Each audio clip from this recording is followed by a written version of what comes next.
رب کریم ہمارے بھائی عمر سلطان صاحب کو جزائے خیر عطا فرمائے۔ انہوں نے مجھ ناکارہ پر یہ کرم کیا کہ مجھے وقت طے کرنے میں آسانی ہوئی، ایک لمبا وقت مجھے دیا، اور میرا اس خاندان سے تعلق صرف نہیں ہے، یہ خاندان اور ان کے بزرگوار، میں ان کا احسان مند ہوں، وہ میرے محسن ہیں۔ رب کریم ان کے والد مکرم اور ہمارے استاذ مکرم جناب عظیم مجاہد صاحب کی قبر پہ کروڑوں اربوں رحمتیں نازل فرمائے۔ یہ انہی کا فیض ہے۔ اللہ جانتا ہے کہ انہوں نے ہمیں انگلی پکڑ کے چلنا سکھایا ہے۔ میں نے جتنا عظمت صحابہ اور عظمت اہل بیت پر ان سے پڑھا ہے، شاید بعد میں کسی استاد سے پڑھا ہو۔ اور میرے دائیں بائیں ہمارے شیخین مکرمین ڈیرہ اسماعیل خان، شیخ الحدیث و تفسیر حضرت مولانا سراج الدین نور اللہ مرکزہ، شیخ الحدیث و تفسیر حضرت مولانا علاء الدین نور اللہ مرکزہ، ان کے صاحبزادگان موجود ہیں۔ یہ حضرات اس بات کے عینی شاہد ہیں کہ عظیم مجاہد صاحب کو رب نے کیسی ذات دے کر پیدا کیا۔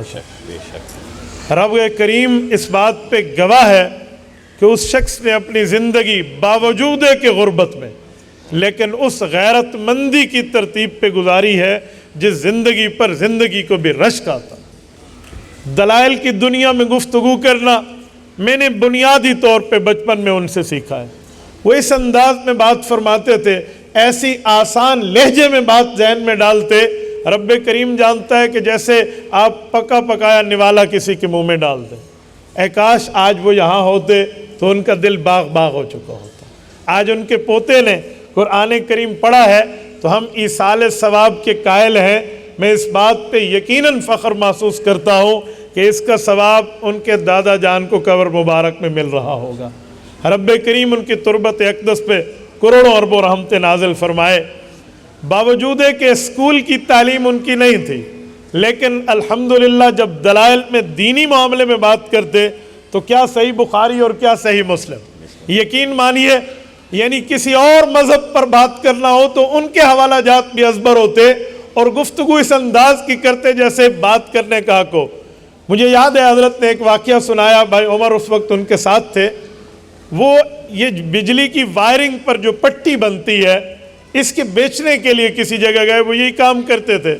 تو دکان پہ ٹھہرا ایک وہ شخص جس کے دل میں صحابہ کو بغض تھا، اس نے سوال کیا کہ عظیم مجاہد، آپ لوگوں کی اذان جو ہے نا، یہ عمر فاروق رضی اللہ عنہ نے بڑھا دی ہے۔ انہوں نے سوال کیا کون سا لفظ بڑھایا ہے؟ اس نے کہا جی الصلاۃ خیر من النوم، یہ رسول اللہ سے ثابت نہیں ہے، یہ عمر فاروق رضی اللہ عنہ نے اس میں داخل کیا ہے، اور تم لوگوں نے الصلاۃ خیر من النوم کے نعرے لگانا شروع کر دیے۔ شاید مجھ جیسے کسی کے سامنے بات ہوتی نا تو میں ابو داؤد پیش کرتا کہ یہ رسول اللہ سے ثابت ہے، میں کوئی اور روایت پیش کرتا۔ وہ اس طرف نہیں گئے، انہوں نے ایک ہی جملہ بولا، فرمایا شاہ جی یہ کوئی چھوڑ دے پچھو بھائی بانگ پوری ہے۔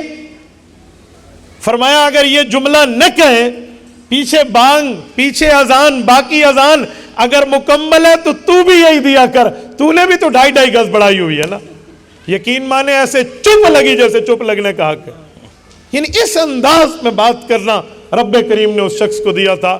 مجھے یاد ہے وہ اشعار پڑھا کرتے تھے، اپنے بنائے ہوئے اشعار۔ حضرت ابوبکر صدیق رضی اللہ تعالیٰ عنہ کو سلامی عقیدت ان الفاظ میں پیش کرتے تھے کہ ہے مشکل رات نبی کی ہجرت والی، ساتھی صدیق یار غار ہے، کندھا صدیق تیرا رسول خدا سوار ہے، 3 میل کی چڑھوں گا چڑھائی میرا نبی سے اقرار ہے، رک جاؤ صدیق رک جاؤ یہی سور غار ہے، سو گیا پیغمبر صدیق کی گود میں، صدیق اللہ کی امانت کا پہرے دار ہے۔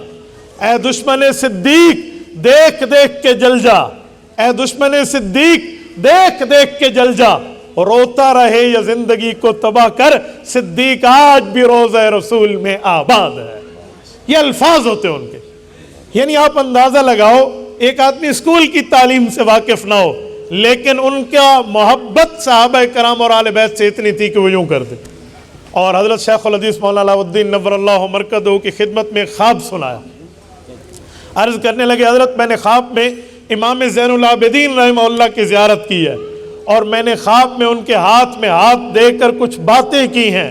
حضرت شیخ الحدیث رحمہ اللہ نے فرمایا تو نے تو منامی بیعت کر لی اہل بیت سے. تو فرماتے تھے بس میری اہل بیت سے یہ محبت ہے, میری اہل بیت سے یہ پیار ہے, یعنی یہ تعلق.